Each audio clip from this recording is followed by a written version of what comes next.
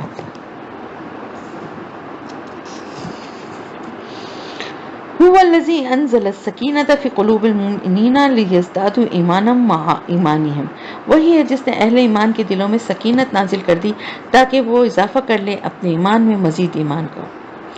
آپ کو صلح حدیبیہ کا واقعے کے بارے میں پتہ ہوگا کہ آپ صلی اللہ علیہ وسلم نے خواب دیکھا تھا کہ آپ عمرہ کر رہے تھے اور آپ کے ساتھ آپ کے صحابہ کرام جو ہیں وہ سب احرام باندھ کے عمرے کی نیت سے گئے تھے، لیکن وہاں اہل مکہ نے آپ کو وہاں پر انٹر نہیں ہونے دیا تھا، عمرے کرنے کی اجازت نہیں دی تھی. اور پھر اس کے بعد جو اللہ کی طرف سے جو ایک معاہدہ ہوا تھا یعنی صلح حدیبیہ، اور اس پر یہ ایک شرط یہ تھی کہ واپس ابھی جائیں گے، اس سال عمرہ نہیں کریں گے اور پھر اگلے سال آ کے کر سکتے ہیں. تو 3 دن کے لیے وہاں سے مکے کے لوگ جو ہیں وہ چلے جائیں گے اور مسلمان جو ہیں وہاں پہ آرام سے بیت اللہ کی زیارت اور طواف سب کچھ کر لیں گے. بظاہر مسلمانوں کو اس چیز سے بڑی تکلیف ہوئی تھی کیونکہ ظاہر ہے احرام باندھے ہوئے تھے اور اللہ کے رسول ساتھ تھے، احرام باندھے ہوئے تھے تو حق پہ تھے. تو بظاہر تو یہ لگ رہا تھا کہ یہ ہمارے لیے ایک طرح سے ہماری ذلت ہوئی کہ ہم یہاں تک آ گئے، اور اللہ تعالیٰ چاہتا تو ہم اندر جا کے عمرہ بھی کر سکتے تھے، ان کو سزا ملنی چاہیے تھی جو ہمیں روک رہے تھے. تو اس وقت یہ صلح حدیبیہ، لیکن میں نے بتایا نا کہ اللہ تعالیٰ چاہتا تو سب کچھ بہت پہلے ہی کر دیتا، لیکن ایک اللہ کی مشیت، ایک اللہ کا پورا انتظام تھا جس میں درجہ بدرجہ جو ہے مسلمانوں کو کامیابیاں اور فتح حاصل ہوتے گئی. اور وہ صلح حدیبیہ جس میں کہ کچھ شرائط ایسی تھی جو کہ مسلمانوں کو بظاہر ایسی لگ رہی تھی کہ ہم کو تھوڑا کمتر ہو کے کرنا پڑ رہی ہیں، لیکن وہی شرائط ایسی تھی کہ ان میں سے ایک شرط قریش کو خود ہی یعنی اپنی لکھائی بھی شرط ان کو خود واپس کرنی پڑی، کہ جو شرط یہ تھی کہ یہاں سے اگر کوئی مکے سے کوئی اگر چلا جائے گا ایمان لا کے اور وہاں مدینے پہنچے گا تو اس کو واپس کر دیا جائے گا، لیکن اگر مدینے سے کوئی جو ہے وہ مکے جائے گا یعنی کافر ہو، مرتد ہو کے یا ویسے ہی جو ایمان نہیں رکھتے لوگ وہ چلے جائیں گے تو ان کو مکے والے واپس نہیں کریں گے. تو ظاہر اہل ایمان میں سے تو خیر کوئی جاتا ہی نہیں الحمدللہ، جو صحابہ کرام کے ایمان کا لیول تھا. لیکن وہاں سے جو مومنین تھے وہ اکثر بھاگ کے جو مظالم سے ان کے نجات کبھی ملتی تھی، کبھی چھپ کے وہاں سے نکل کر آتے تھے تو ان کو پھر حوالے کرنا پڑتا تھا. تو وہ شرط ان کے منہ پر خود ہی آ پڑی. اور اسی طرح جو عمرے کے لیے بھی مسلمان جو تھے صحابہ کرام کو بڑی تکلیف اس وقت ہو رہی تھی، لیکن اس کے بعد اگلے سال انہوں نے کیا اور پھر تو مکہ فتح ہو ہی گیا تھا اور اس کے بعد تو کامیابیاں ہی کامیابیاں تھیں. تو یہ فتح کا آغاز تھا جس کو اللہ پاک نے فرمایا کہ ہم نے آپ کو ایک بڑی روشن فتح عطا فرمائی. یعنی اب آپ کے آگے صرف فتح ہی فتح تھی، اور آسمانوں اور زمینوں کے تمام لشکر تو اللہ ہی کے ہیں، اور اللہ سب کچھ جاننے والا، حکمت والا. یعنی آسمان اور زمین میں اللہ کے تو نہ جانے کتنے لشکر ہیں، فرشتوں کے کتنے لشکر ہیں اور کتنی مخلوق ہے اللہ کی جس کے لشکر ہیں. تو اللہ تو سب کچھ جاننے والا ہے، لیکن اللہ بہت حکمت والا بھی ہے. تو حکمت کا تقاضا یہ تھا کہ یہ کام جو ہے اسی طرح سے ہونا تھا اور مومنین کو فتح و نصرت کے ساتھ وہ داخل ہوں وہاں۔ اللہ تعالیٰ فرمانے تاکہ وہ داخل کرے اہل ایمان مردوں اور عورتوں کو ان باغات میں جن کے نیچے نہریں بہتی ہوں گی، جن میں وہ ہمیشہ رہیں گے، اور دور کر دے ان سے ان کی برائیوں کو۔ وَكَانَ ذَلِكَ عِندَ اللَّهِ فَوْزًا عَظِيمًا، اور یہی ہے اللہ کے نزدیک بڑی کامیابی۔ اور تاکہ اللہ سزا دے منافق مردوں اور منافق عورتوں کو، اور مشرک مردوں اور مشرک عورتوں کو جو اللہ کے بارے میں بہت برے گمان رکھنے والے ہیں۔ علیہم دائرۃ السوء، انہی پر مسلط ہے برائی کا دائرہ، یعنی برائی کے پھیر میں وہ خود ہی آ گئے ہیں۔ وغضب اللہ علیہم ولعنہم وأعد لہم جہنم وساءت مصیرا،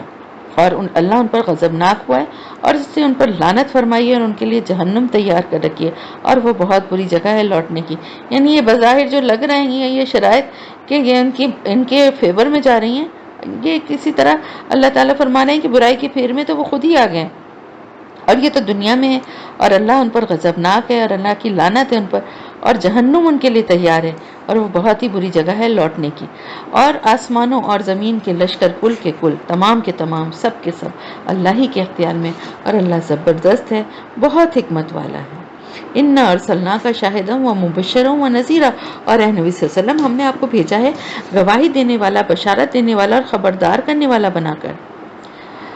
لِتُؤْمِنُوا بِاللَّهِ وَرَسُولِهِ وَتُعَزِّرُوهُ وَتُوَقِّرُوهُ، اور تاکہ اے مسلمانوں تم ایمان رکھو اللہ اور اس کے رسول پر، اور رسول کی مدد کرو اور اس کی تعظیم کرو، اور تاکہ تم اللہ کی تسبیح کرو صبح و شام۔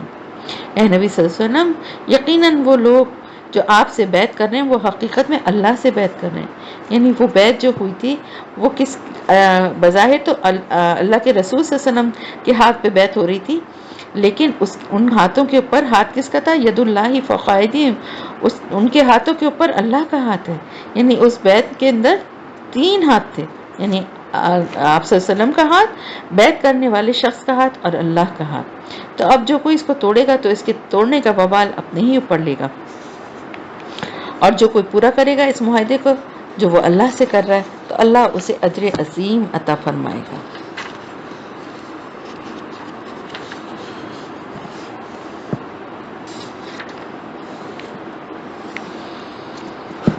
ان قریب آپ سے کہیں گے وہ لوگ جو پیچھے رہ جانے والے تھے دیہاتیوں میں سے، یعنی جب آپ سب کو اللہ تعالیٰ آگاہ فرما رہے ہیں کہ آپ کے مدینے پہنچتے ہی ارد گرد کے قبائل کے لوگ جو ہیں، یعنی جو بدو ہیں، وہ آپ کے پاس آ کر عذر پیش کریں گے۔ کیا عذر پیش کریں گے؟ کہ ہم تو بہت مشغول تھے، بہت مصروف تھے ہمارے مال اور ہمارے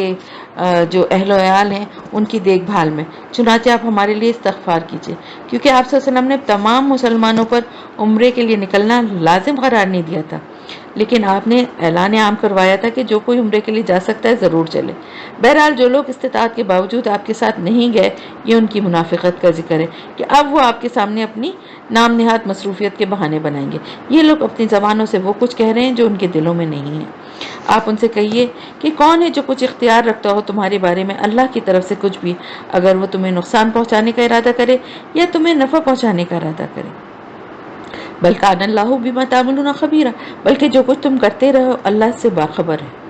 اب بتایا جا رہا ہے کہ اصل بات کیا تھی ان کے دل میں، بلکہ تم لوگوں نے یہ گمان کیا کہ اب رسول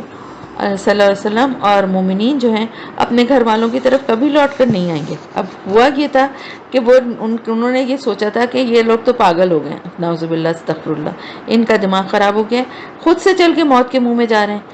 یعنی وہاں سے تو بھاگ کر یہاں پناہ لینے کے لیے مدینے میں آئے تھے، اور ابھی اتنی بڑی کوئی طاقت بھی نہیں بنے، اور دوبارہ جا رہے ہیں انہی کے پاس قریش مکہ، وہ تو انہیں اب جیتے جی کبھی واپس آنے ہی نہیں دیں گے، تو یہ تو موت کے منہ میں جا رہے ہیں، ہم کیوں جائیں؟ اور یہ بات تمہارے دلوں میں خوشنما بنا دی گئی اور تم نے بہت برا گمان کیا، اور تم ہو ہی تباہ ہونے والے لوگ۔ اور جو کوئی اللہ اور اس کے رسول پر ایمان نہ رکھے تو ہم نے ان کافروں کے لیے جہنم تیار کر رکھی ہے، اور آسمانوں اور زمین کی بادشاہی اللہ ہی کے لیے، وہ بخشے گا جس کو چاہے گا اور عذاب دے گا جس کو چاہے گا، اور اللہ بہت بخشنے والا نہایت رحم کرنے والا ہے۔ سَيَقُولُ الْمُخَلَّفُونَ إِذَا انطَلَقْتُمْ إِلَىٰ مَغَانِمَ لِتَأْخُذُوهَا وَذَرُونَا نَتَّبِعْكُمْ، اور اے مسلمانوں القریب یہی پیچھے رہنے والے کہیں گے جب تم غنیمتیں حاصل کرنے کے لیے جاؤ گے، یعنی جب فتح ہوگی تمہیں اور تم غنیمتیں حاصل کرنے کے لیے جاؤ گے تو کہیں گے ہمیں بھی اجازت دیجیے، ہم بھی آپ کے ساتھ چلیں۔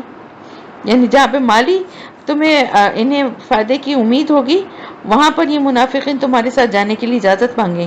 یہ چاہتے ہیں کہ اللہ کے کلام کو تبدیل کر دیں۔ آپ کہیے کہ تم ہرگز ہمارے ساتھ نہیں جاؤ گے، یہ بات اللہ پہلے ہی فرما چکا ہے۔ فَسَيَقُولُونَ بَلْ تَحْسُدُونَنَا، اس پر وہ کہیں گے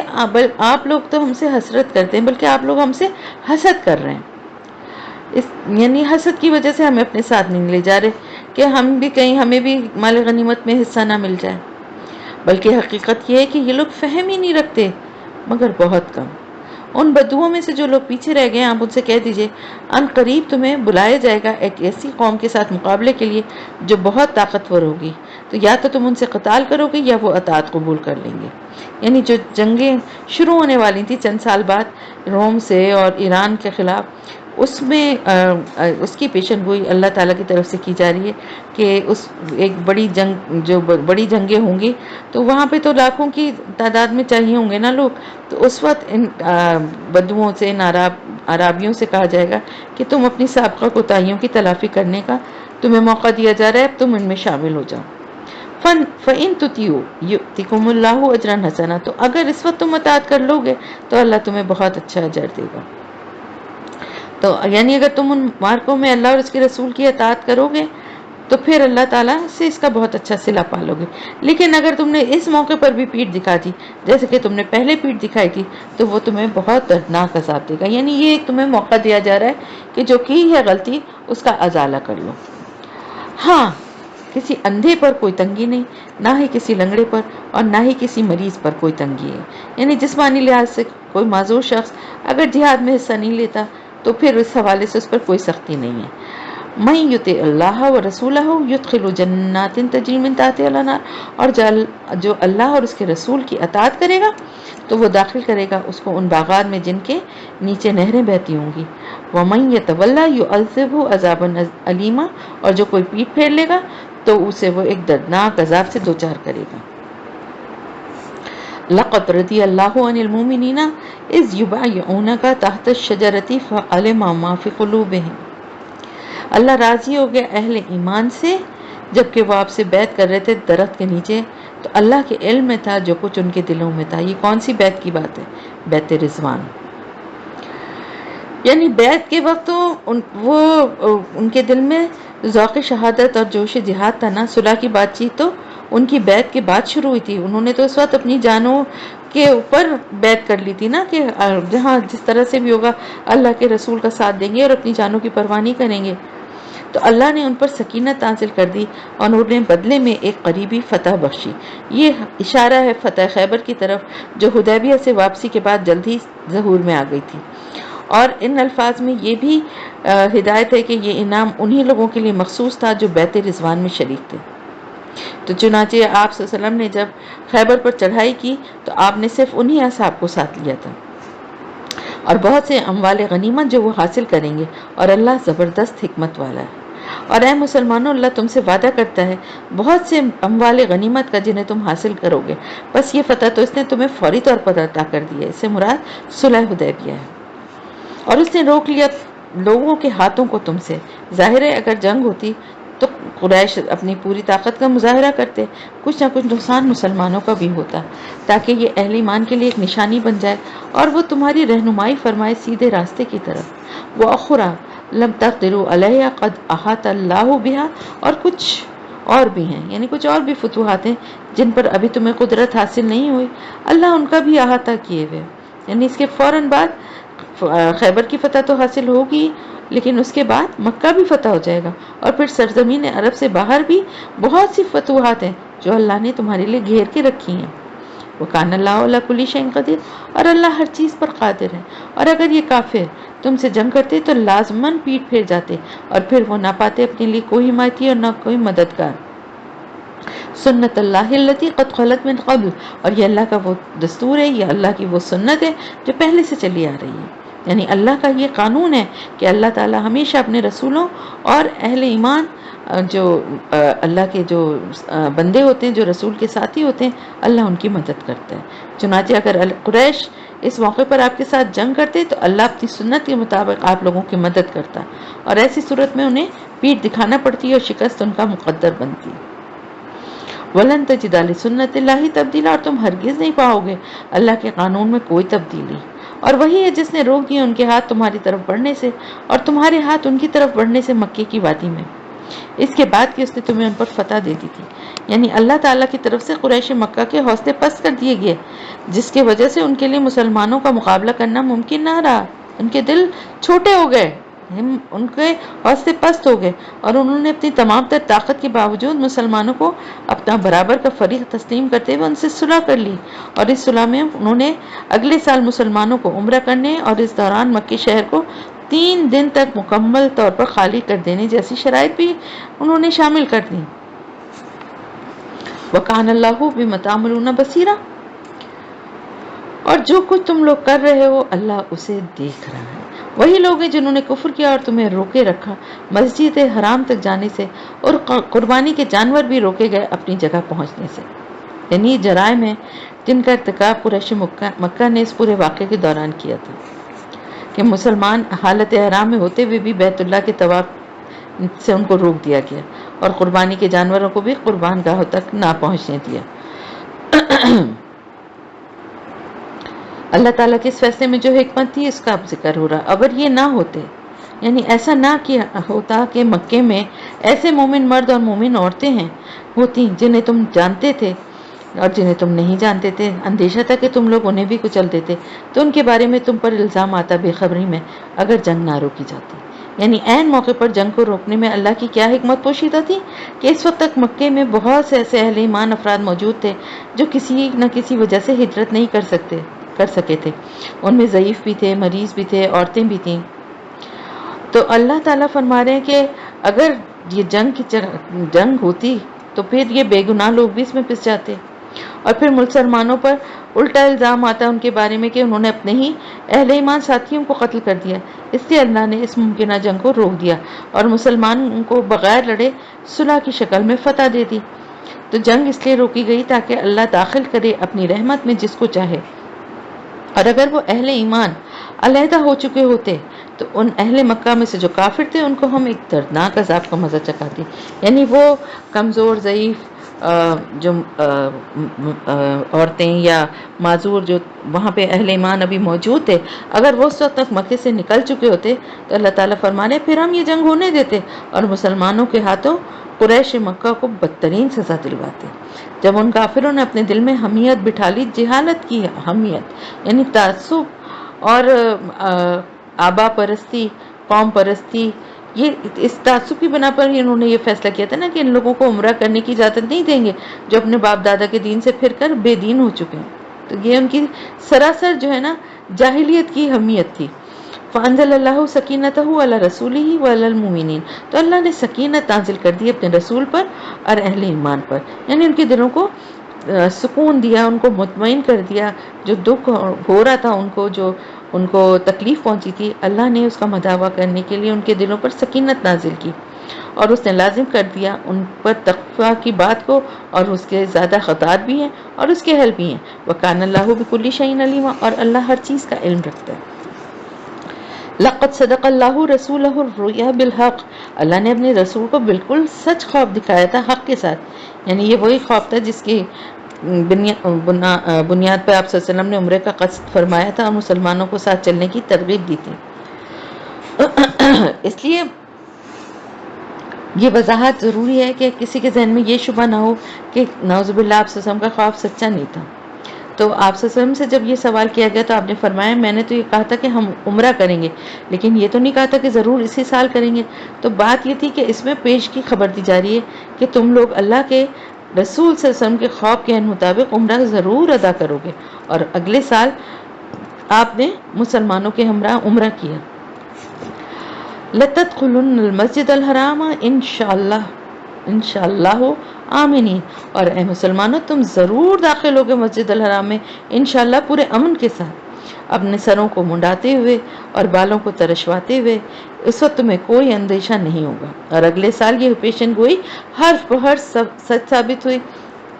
اگلے سال جب مسلمان عمرہ کرنے کے لیے مکے میں داخل ہوئے تو پورا شہر خالی تھا۔ قریش اپنے گھروں کو چھوڑ کر 3 دن کے لیے پہاڑوں پر چلے گئے تھے۔ ان 3 دن میں مسلمان مکے میں مقیم رہے اور انہوں نے پورے اطمینان سے عمرہ ادا کیا۔ تو اللہ وہ کچھ جانتا ہے تم نہیں جانتے، اس کے علاوہ اس نے تمہارے لیے قریب کی فتح بھی رکھی ہے۔ اس سے مراد فتح خیبر ہے، یعنی تو اللہ کو تو سب کچھ معلوم ہے نا، تم کو نہیں معلوم ہے، تمہیں نہیں پتا کہ اللہ نے کس حساب سے، اللہ کی حکمت ہے نا کہ اس نے کیا فیصلہ کیا ہوا ہے اور کس چیز میں تمہاری زیادہ بھلائی ہے۔ وہی ہے جس نے بھیجا اپنے رسول کو الہدا اور دین حق دے کر، یعنی ہدایت اور دین حق دے کر، تاکہ وہ غالب کر دے اسے تمام کے تمام سارے کے سارے نظام زندگی پر۔ وکفیٰ باللہ شہیدہ، اور کافی ہے اللہ مددگار کے طور پر۔ اور محمد صلی اللہ علیہ وسلم اللہ کے رسول ہیں، اور جو ان کے ساتھ ہیں وہ کافروں پر بہت بھاری ہیں اور آپس میں بہت رحم دل ہیں۔ یعنی کافروں کے اوپر تو وہ سخت ہیں، لیکن آپس میں ایک دوسرے کے لیے بہت نرم ہیں، وہ ایک دوسرے سے بڑی دل میں نرمی اور محبت رکھتے ہیں۔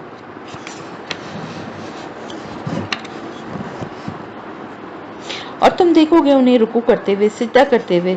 وہ ہم ہر وقت اللہ کے فضل اور اس کی رضا کے متلاشی رہتے ہیں۔ ان کی پہچان ان کے چہروں پر ظاہر ہے سجدوں کے اثرات کی وجہ سے۔ تو یہاں پر سجدوں کے اثرات سے مراد وہ نشان بھی ہے جو پیشانی پہ پڑ جاتا ہے، لیکن اصل اثرات کیا ہیں؟ جو چہرے پہ جو ایک نور اور ایک اللہ کے قرب کی جو ایک کسی انسان کے چہرے پہ جو اثرات ہوتے ہیں نا، یعنی اس کے چہرے پہ نور کے ساتھ ساتھ ایک عاجزی، ایک انکساری، ایک کہنا چاہیے جیسے کہ ایک دیکھنے سے فیل ہوتا ہے کہ یہ اللہ کا ایک کوئی نیک بندہ ہے، اس کے ذات سے، اس کے چہرے سے ظاہر ہو رہا ہوتا ہے، جھلک رہا ہوتا ہے کہ اس کے سجدوں کے آثار جو ہیں اس کی شخصیت اور اس کے چہرے پہ ظاہر ہوتے ہیں۔ یہ ہے ان کی مثال تورات میں، یعنی آپ صلی اللہ علیہ وسلم اور آپ کے صحابہ کرام کی یہ مثال تورات میں بیان ہوئی ہے۔ اگرچہ یہود و نصارہ نے تورات اور انجیل میں بڑی تبدیلیاں کر دی ہیں، تحریف کر دی ہیں، اور یہ ساری پیشن گوئیاں جو ان کو مسخ کر دیا ہے، لیکن آج بھی تورات اور انجیل دونوں میں ایسی چیزیں موجود ہیں جن کے جو نشانیوں سے جو کہ آپ صلی اللہ علیہ وسلم کے علاوہ اور کوئی نہیں ہو سکتا، جس میں سے ایک کتاب جو ان کی کتاب استثناء ہے، اس کی ایک آیت ملاحظہ ہو کہ خداوند سینا سے آیا اور سعیر سے ان پر طلوع ہوا، فاران کے پہاڑ سے وہ جلوہ گر ہوا، 10,000 قدوسیوں کے ساتھ آیا، اور اس کے داہنے ہاتھ میں ایک آتشی شریعت ان کے لیے تھی۔ اور انجیل میں ان کی مثال یوں ہے کہ جیسے ایک کھیتی ہو جس نے نکالی اپنی کوپل، پھر اس کو تقویت دی، پھر وہ سخت ہوئی اور پھر وہ اپنے تنے پہ کھڑی ہوئی۔ یہ کاشتکار کو بڑی بھلی لگتی ہے۔ یہ کھیتی کی مثال ہے، بیج کو جب زمین میں دبایا جاتا ہے تو کس طرح سے چھوٹی سی کوپل ہوتی ہے، پھر وہ بڑھتی ہے۔ تو جب ایک کھیتی کے تمام پودے پورے اپنے جوبن پر ہوں، فصل خوب لہلہا رہی ہو، تو اسے دیکھ کر کاشتکار کا دل بھی خوشی سے جھوم اٹھتا ہے تاکہ ان سے کافروں کے دل چلائے۔ تو اس آخری جملے سے یہ بات بتا دی گئی ہے کہ یہ مثال یا تشبیہ جو دی جا رہی ہے، اس میں جس کھیتی کی بات ہو رہی ہے وہ دراصل صحابہ کرام کی جماعت ہے، اور اس کھیتی کے کاشتکار آپ صلی اللہ علیہ وسلم خود ہیں۔ وعد اللہ الذین آمنوا وعملوا الصالحات منهم مغفرۃ واجرا عظیما، اور اللہ نے وعدہ کیا ان لوگوں سے جو ان میں سے ایمان لائے اور انہوں نے نیک اعمال کیے، مغفرت اور اجر عظیم کا۔ سورہ حجرات۔ سورہ حجرات میں سب سے پہلے ادب کا طریقہ، آپ صلی اللہ علیہ وسلم کی تعظیم و توقیر کس طرح کرنی چاہیے، اس کے طریقے اور آداب بتائے ہیں۔ بسم اللہ الرحمن الرحیم۔ یا ایھا الذین آمنوا لا تقدموا بین یدی اللہ ورسولہ واتقوا اللہ ان اللہ سمیع علیم۔ اے مومنین، اے ایمان والو، آگے بڑھو، مت آگے بڑھو، یا لا تقدموا، نہ آگے بڑھو اللہ اور اس کے رسول سے، اور اللہ کا تقوی اختیار کرو، یقیناً اللہ سب کچھ سننے والا، سب کچھ جاننے والا ہے۔ یعنی اللہ اور اس کے رسول کی بات کے آگے اپنی بات کو مت لے کر آؤ، اور اللہ سے کا خوف دل میں رکھو، اللہ سب کچھ سننے اور جاننے والا ہے۔ اے ایمان والو، اپنی آواز کبھی بلند نہ کرنا آپ صلی اللہ علیہ وسلم کی آواز پر، اور نہ انہیں اس طرح آواز دے کر پکارنا جس طرح تم آپس میں ایک دوسرے کو بلند آواز سے پکارتے ہو۔ ان تحبط اعمالکم وانتم لا تشعرون، مبادہ تمہارے سارے اعمال ضائع ہو جائیں اور تمہیں خبر بھی نہ ہو۔ یعنی آپ صلی اللہ علیہ وسلم کی تعظیم و توقیر کا معاملہ بہت نازک اور حساس ہے، اور اس معاملے میں ہمیشہ بہت ہوشیار رہنے کی ضرورت ہے۔ کہیں ایسا نہ ہو کہ آپ صلی اللہ علیہ وسلم کی شان میں کوئی معمولی سی بے ادبی تم میں سے کسی سے ہو جائے اور اس کے تمام نیک اعمال ضائع ہو جائیں، اور وہ یہ سوچتا رہے، اسی گمان میں رہے کہ میں تو بڑا پکا اور سچا مسلمان ہوں، گناہوں سے بچ کے رہتا ہوں، کوئی بڑا گناہ میں نے نہیں کیا، کوئی چوری نہیں کی، ڈاکہ نہیں ڈالا، زنا کے بارے کبھی اس کے قریب بھی نہیں پھٹکا۔ لیکن آپ صلی اللہ علیہ وسلم کی نافرمانی یا آپ صلی اللہ علیہ وسلم کی عزت و توقیر کے خلاف کوئی بات کرنا اتنا بڑا گناہ ہے جو تمام اعمال کو، نیک اعمال کو ضائع کرنے والا ہے۔ تو آپ صلی اللہ علیہ وسلم کی زندگی میں بھی اور آپ صلی اللہ علیہ وسلم کے انتقال کے بعد بھی، روزہ رسول پہ بھی اور کسی بھی جگہ یہ آداب جو ہے نا یہ یاد رکھنے چاہیے کہ آواز اونچی زور سے نہ ہو اور شور نہ ہو، اور اس طرح سے نہ پکارا جائے جس میں بے ادبی کا شائبہ ہو آپ صلی اللہ علیہ وسلم کو۔ بے شک وہ لوگ جو اپنی آوازوں کو پست رکھتے ہیں اللہ کے رسول کے سامنے، یہی لوگ ہیں جن کے دلوں کو اللہ نے پرکھ لیا ہے، چن لیا ہے تقوی کے لیے۔ لہم مغفرت و اجر عظیم، ان کے لیے مغفرت بھی ہے اور بہت بڑا اجر بھی۔ یعنی بہت صحابہ کرام اس بات کے بعد تو اتنا ڈر گئے تھے اس آیت کے تمام اعمال تمہارے ضائع نہ ہو جائیں کہ زبان ہی نہیں کھولتے تھے، چپ رہتے تھے کہ کہیں ایسی کوئی بات آواز ہماری ایسے نہ نکلے کہ کوئی زور کی آواز ہو یا کوئی ہم کوئی ایسی بات پوچھ لیں جو آپ صلی اللہ علیہ وسلم کو ناگوار گزرے۔ بے شک وہ لوگ جو آپ کو پکارتے ہیں حجروں کے پیچھے سے، ان میں سے اکثر وہ ہیں جو عقل نہیں رکھتے، تو اکثر ان میں سے وہ لوگ تھے جو بدو قسم کے لوگ ہوتے تھے، اور وہ باہر کھڑے ہو کر آپ کو آوازیں دینا شروع کر دیتے، یا محمد اخرج الینا، کیا؟ تو وہ آپ صلی اللہ علیہ وسلم اپنے گھر میں آرام فرمانے جاتے تھے یا آپ کے جو اپنے معمولات تھے، تو یہاں دو ٹوک انداز میں بتا دیا گیا کہ وقت بے وقت گھر سے باہر کھڑے ہو کر اس طرح سے آپ کو بے باکانہ انداز میں آواز دینا یہ اللہ کو سخت ناپسند ہے، اور کسی کو گھر سے باہر بلانے کا یہ انداز اور طریقہ ویسے بھی بہت برا ہے کہ کسی کو اس طرح آوازیں دے کے بلایا جا رہا ہے جیسے کوئی تمہارا نوکر ہے، اور رسول صلی اللہ علیہ وسلم کی ذات سے متعلق اس قسم کی بے ادبی اور گستاخی تو سخت سخت ترین گناہ ہے، اور اللہ تعالیٰ نے اپنی ناراضگی کا اظہار کیا۔ اور اگر وہ صبر کرتے یہاں تک کہ آپ خود ان کے پاس نکل کر آ جاتے تو یہ ان کے حق میں بہتر ہوتا۔ بہرحال اللہ بہت بخشنے والا، بہت رحم کرنے والا، کیونکہ اللہ تعالیٰ نے فرمایا کہ یہ لوگ کیونکہ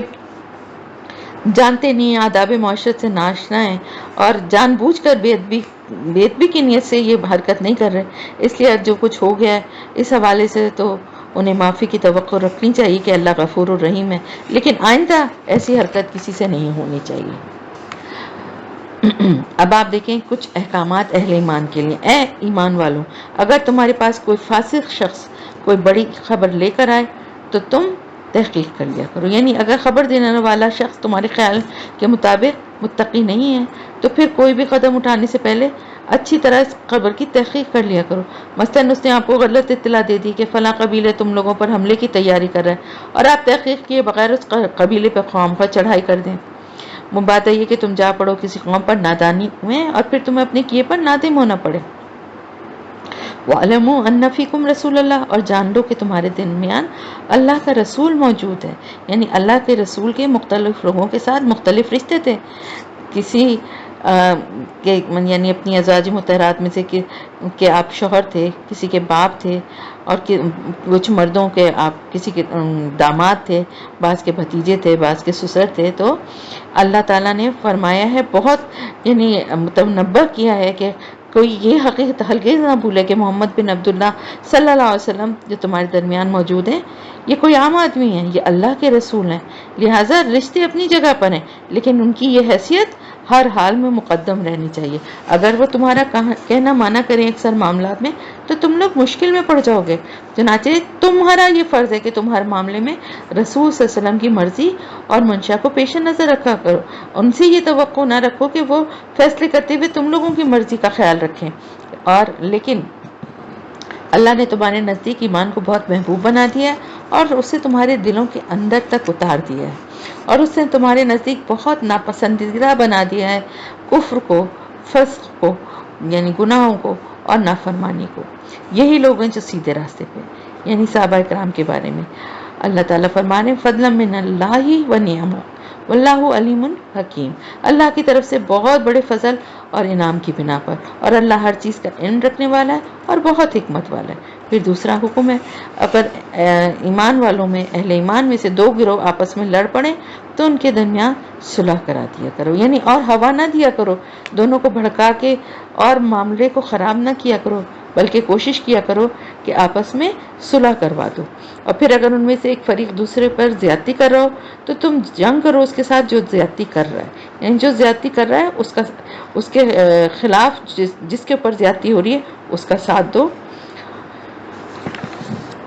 تو اس صورت میں سب کی کیا ذمہ داری ہے ہر مسلمان کی، کہ وہ زیادتی کرنے والے فریق کے خلاف اپنی پوری طاقت استعمال کرے۔ کب تک؟ یہاں تک کہ وہ لوٹ آئے اللہ کے حکم کی طرف، یعنی اس کی اصلاح ہو جائے، اس کو وہ جو اپنی غلطی کا اس کو احساس ہو جائے اور وہ اللہ کے حکم کی طرف پلٹ آئے۔ پھر اگر وہ لوٹ آئے تو ان دونوں کے درمیان صلح کرا دو عدل کے ساتھ، اور دیکھو انصاف کرنا، بے شک انصاف کرنے والوں کو اللہ تعالیٰ محبوب رکھتا ہے۔ یعنی ایسا نہ ہو کہ زیادتی کرنے والے فریق کے خلاف طاقت کے استعمال کے دوران تم لوگ انصاف کا دامن ہاتھ سے چھوڑ بیٹھو۔ تو ظاہر ہے ایک زیادتی کو روکنے کے لیے کسی دوسری زیادتی کی اجازت تو نہیں دی جا سکتی نا۔ انما المؤمنون اخوۃ فاصلحوا بین اخویکم، یقیناً تمام اہل ایمان آپس میں بھائی بھائی ہیں، بس اپنے دو بھائیوں کے درمیان صلح کرا دیا کرو۔ واتقوا اللہ لعلکم ترحمون، اور اللہ کا تقوی اختیار کرو تاکہ تم پر رحم کیا جائے۔ یا ایھا الذین آمنوا لا یسخر قوم من قوم عسى ان یکونوا خیرا منهم، اے ایمان والو، تم میں سے کوئی گروہ دوسرے گروہ کا مذاق نہ اڑائے، ہو سکتا ہے کہ وہ ان سے بہتر ہو۔ یعنی بظاہر آپ کو کسی شخص کی میں ظاہری طور پہ کوئی عیب نظر آ رہا ہے اور آپ کو وہ لگ رہا ہے کہ یہ بہت بڑا عیب ہے، لیکن کیا پتہ کہ اس کے دل کا تقویٰ تمہارے دل کے تقوی کے مقابلے میں کہیں زیادہ بڑھا ہو، یا وہ تم سے کہیں بڑھ کر اللہ اور اس کے رسول سے محبت رکھتا ہو اور ان کی اطاعت کرنے والا ہو۔ اور اسی طرح عورتیں بھی دوسری عورتوں کا مذاق نہ اڑائیں، ہو سکتا ہے وہ ان سے بہتر ہو۔ سیم یہاں پہ بھی وہی بات، خاص طور سے کسی کی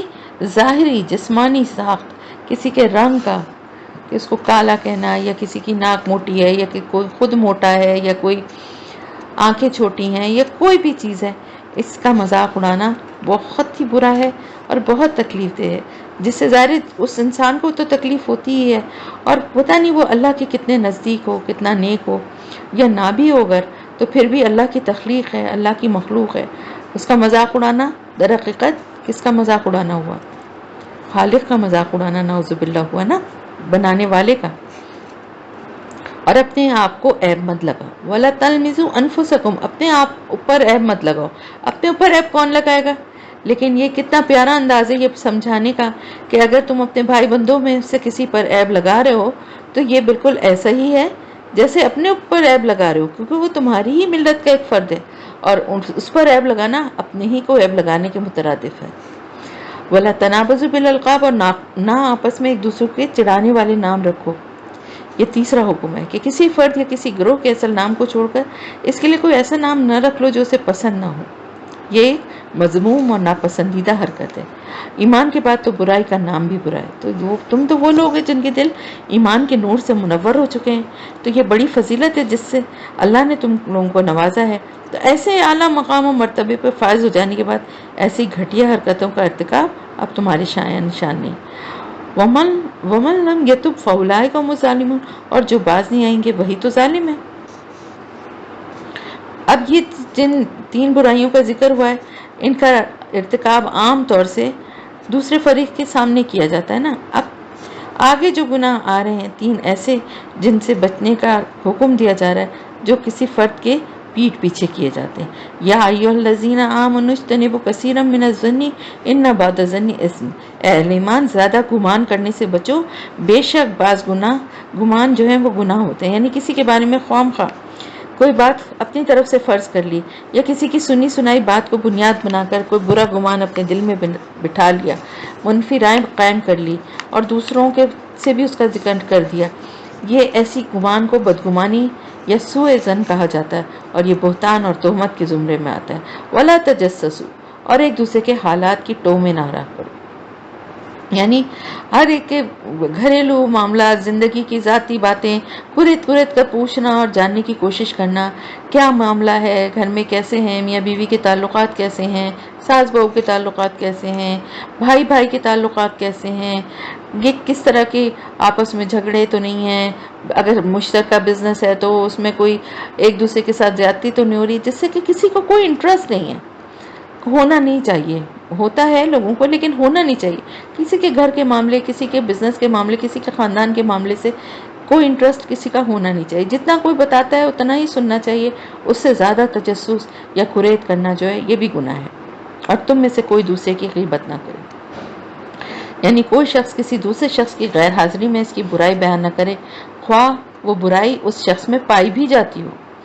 اللہ کے رسول صلی اللہ علیہ وسلم نے غیبت کی تعریف ان الفاظ میں فرمائی ہے، تمہارے اپنے بھائی کا ذکر اس انداز سے کرنا جسے وہ ناپسند کرے۔ آپ سے پوچھا گیا کہ اگر میرے بھائی میں وہ برائی واقعتاً پائی جاتی ہو جس کا میں ذکر کرتا ہوں پھر بھی یہ غیبت ہے؟ آپ صلی اللہ علیہ وسلم نے ارشاد فرمایا اگر وہ برائی اس میں موجود ہے جس کا تم ذکر کر رہے ہو تبھی تو غیبت ہے، اور اگر وہ برائی اس میں موجود ہی نہیں تب تو تم نے اس پر بہتان لگا دیا ہے، اور اتنی بری ہے یہ بات کہ اس کو کس سے تشبیہ دی گئی ہے، کیا تم میں سے کوئی شخص پسند کرے گا کہ اپنے مردہ بھائی کا گوشت کھائے؟ یہ تو تمہیں بہت ناگوار لگے گا، یعنی مردہ بھائی کے گوشت کھانے والی بات سے تو تمہیں بہت گھن آتی ہے،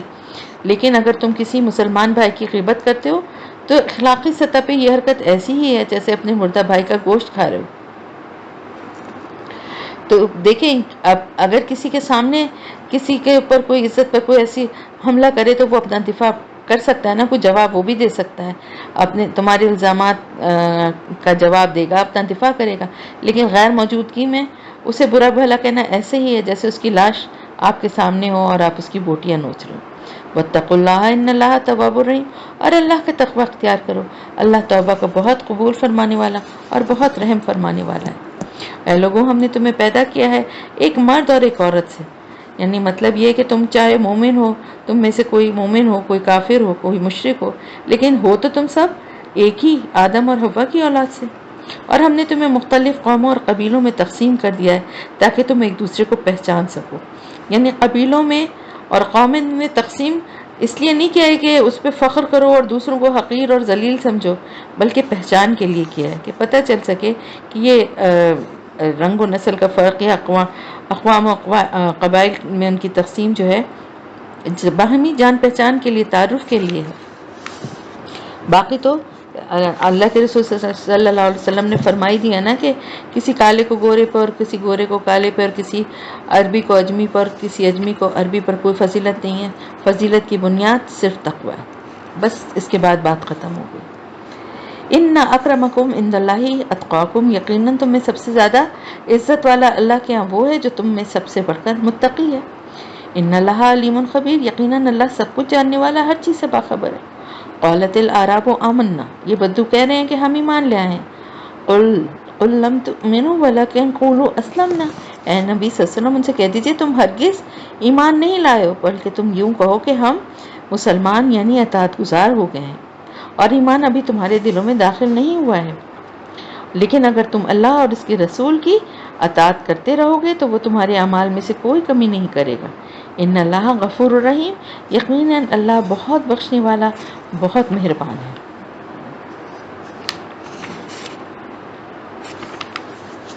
انما المؤمنون الذین آمنوا باللہ ورسولہ ثم لم یرتابوا، مومن تو بس وہی ہیں جو ایمان لائے اللہ اور اس کے رسول پر، پھر شک میں ہرگز نہیں پڑے۔ وجاہدوا باموالہم وانفسہم فی سبیل اللہ، اور انہوں نے جہاد کیا اپنے مالوں اور اپنی جانوں کے ساتھ اللہ کی راہ میں۔ اولئک ھم الصادقون، یہی لوگ ہیں وہ جو اپنے ایمان کے دعوے میں سچے ہیں۔ قل اتعلمون اللہ بدینکم، اے نبی صلی اللہ علیہ وسلم ان سے کہہ دیجئے کیا تم اللہ کو بتانا چاہتے ہو، جتانا چاہتے ہو اپنا دین؟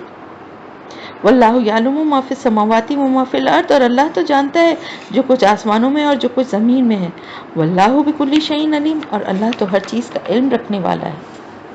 اے نبی صلی اللہ علیہ وسلم یہ لوگ آپ پر احسان دھر رہے ہیں کہ وہ اسلام لے آئیں،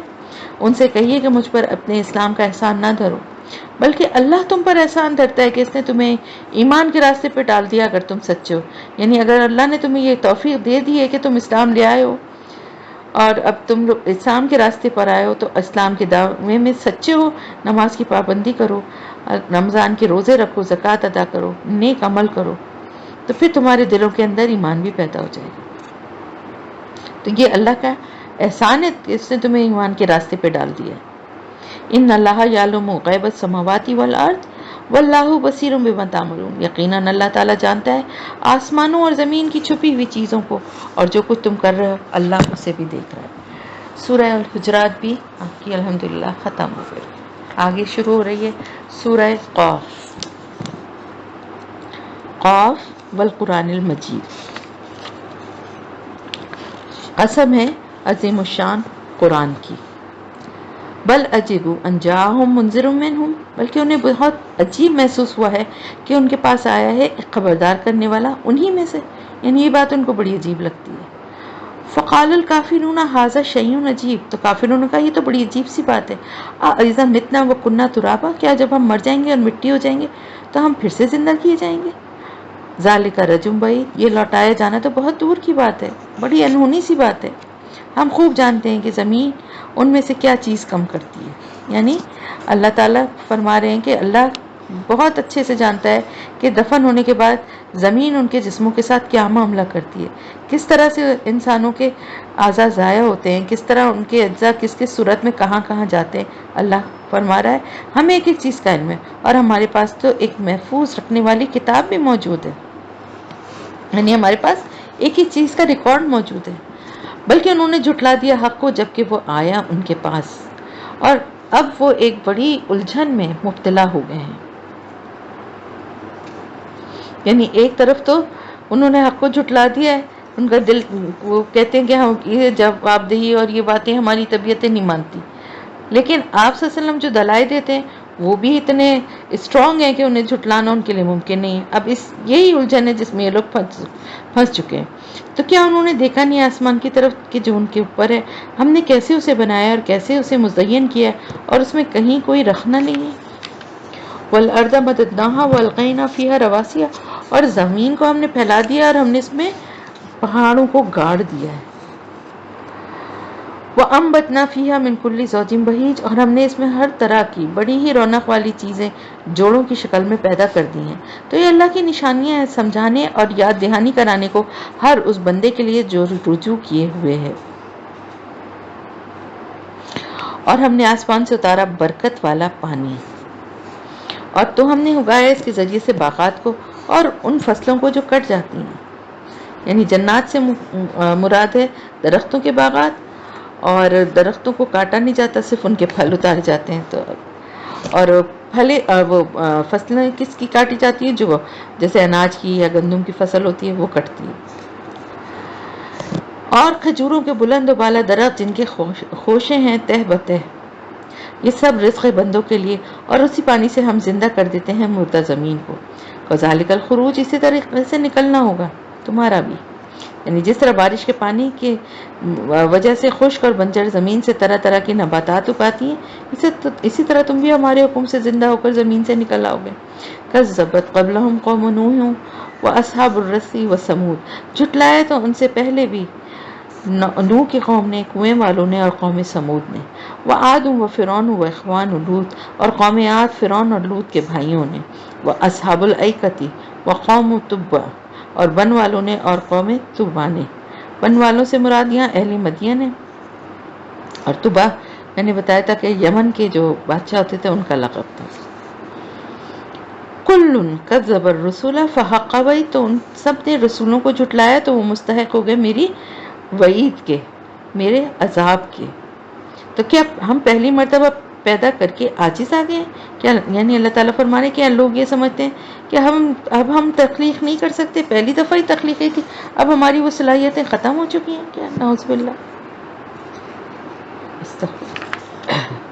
بل ہم فی لبس من خلق جدید، بلکہ یہ لوگ شک میں پڑے ہوئے نئی تخلیق سے متعلق، یعنی ہماری تو تخلیق کی قدرت میں کوئی کمی نہیں آئی، یہ ان لوگوں کے ذہنوں کی تنگی ہے جس کی وجہ سے یہ پریشان ہوتے ہیں اور شک میں مبتلا ہیں کہ مرنے کے بعد انہیں کیسے زندہ کیا جائے گا۔ وَلَقَدْ خَلَقْنَا الْإِنسَانَ وَنَعْلَمُ مَا تُوَسْوِسُ بِهِ نَفْسُهُ، اور ہم نے انسان کو پیدا کیا اور ہم خوب جانتے ہیں جو اس کا نفس وسوسے ڈالتا ہے، اور ہم تو اس سے اس کی رگ جان سے بھی زیادہ قریب ہیں، یعنی اتنا قریب ہے اللہ تعالیٰ اپنے بندوں کے ساتھ۔ جبکہ لیتے جاتے ہیں دو لینے والے جو دائیں طرف اور بائیں طرف بیٹھے ہیں، یعنی اللہ تعالیٰ خود بھی ہر جگہ ہر آن موجود ہے۔ اس کے علاوہ اس نے ہر انسان کے دائیں بائیں دو فرشتے بھی مقرر کر چکے ہیں جو اس کے ہر فعل کو اور ہر عمل کو ریکارڈ کر رہے ہیں، اور ان فرشتوں کا نام کرامن کاتبین ہے۔ کرامن کاتبین کا مطلب کیا ہے؟ کرامن معزز، عزت والے، اکرام والے، کاتبین لکھنے والے، یعنی ایک سے زیادہ ہے نا، یہ اور نون کا مطلب کیا ہوتا ہے کہ ایک سے زیادہ، تو معزز لکھنے والے جو ہیں ان فرشتوں کا نام ہے۔ وہ کوئی لفظ بھی نہیں بولتا مگر اس کے پاس ایک مستعد نگران، ایک چوکس، ایک نگران موجود ہوتا ہے، یعنی انسان کوئی لفظ بھی جو اپنی زبان سے بولتا ہے وہ اس کا جو فرشتہ ہے وہ اس کو فوراً ریکارڈ کر لیتا ہے۔ وجاءت سکرۃ الموت بالحق، اور بالآخر موت کی غشی کا وقت، بے ہوشی کا وقت آ پہنچتا ہے حق کے ساتھ، یعنی موت کا آنا تو قطعی اور برحق ہے، اس سے کسی کو انکار نہیں۔ اللہ کے تو منکر بہت ہیں لیکن موت کا منکر کوئی نہیں۔ یہی ہے نا وہ چیز جس سے تو بھاگا کرتا تھا، یعنی اس وقت اس سے کہا جائے گا کہ اسی سے تم بھاگتے تھے۔ وَنُفِخَ فِي الصُّورِ ذَلِكَ يَوْمُ الْوَعِيدِ، اور سور میں پھونکا جائے گا، یہ ہے وعدے کا دن۔ یعنی پہلے تو انفرادی موت کی بات کی گئی اور اب اجتماعی موت، دنیا کی، پوری دنیا کی، اور ہر جان آئے گی اس حالت میں کہ اس کے ساتھ ہوگا ایک دھکیلنے والا اور ایک گواہ۔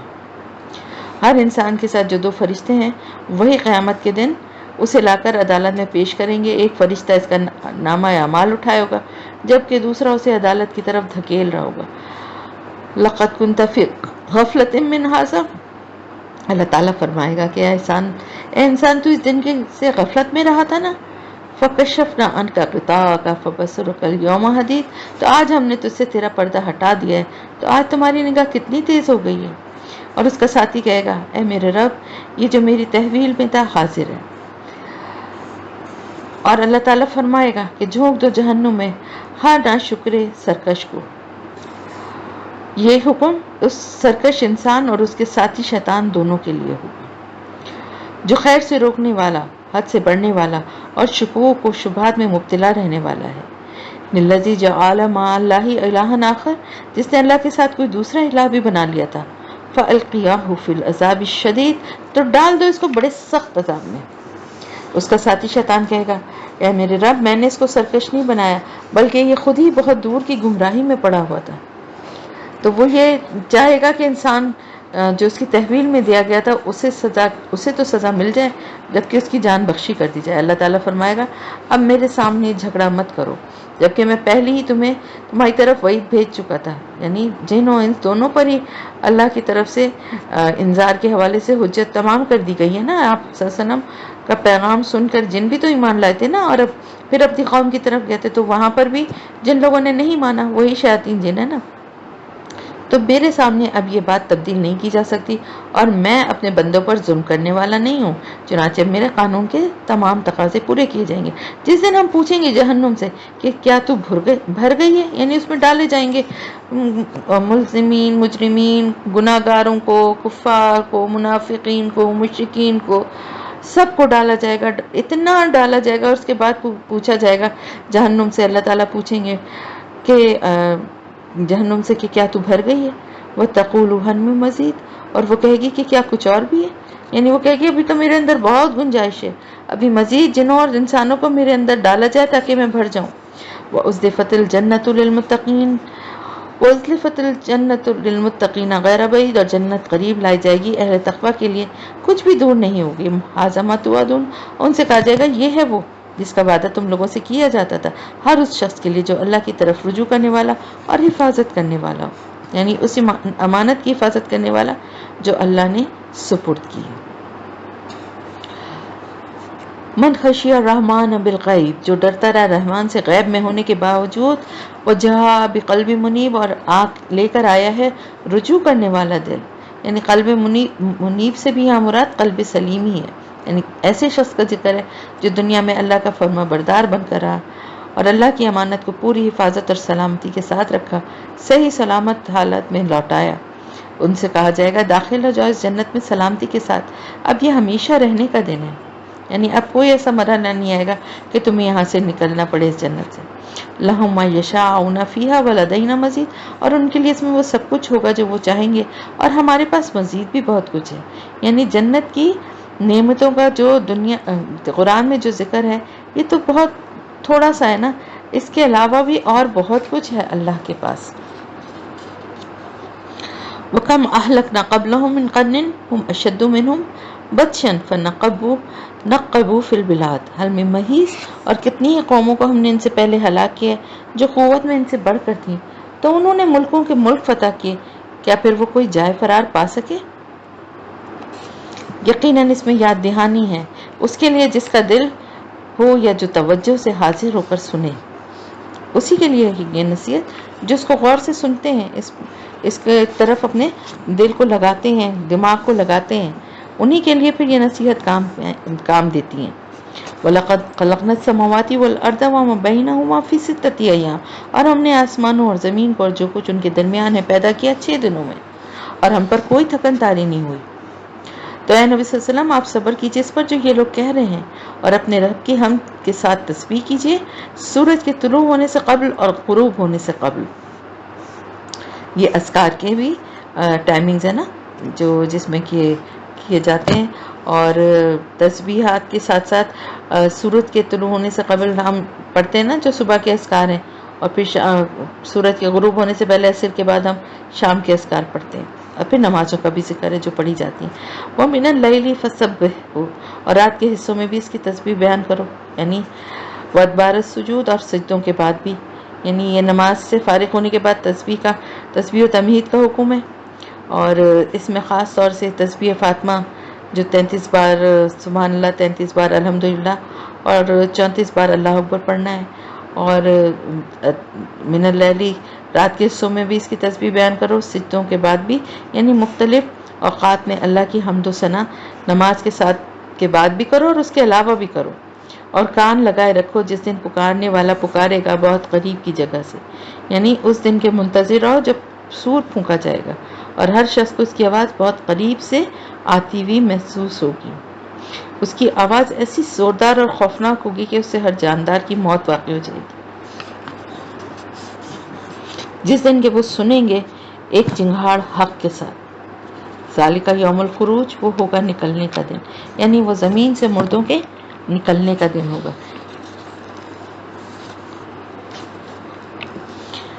اِنَّا نَحْنُ نُحْيِي وَنُمِيتُ، اور یقیناً ہم ہی زندہ رکھتے ہیں اور ہم ہی موت دیتے ہیں۔ وَإِلَيْنَا الْمَصِيرُ، اور ہماری طرف سب کو پلٹ کر آنا ہے۔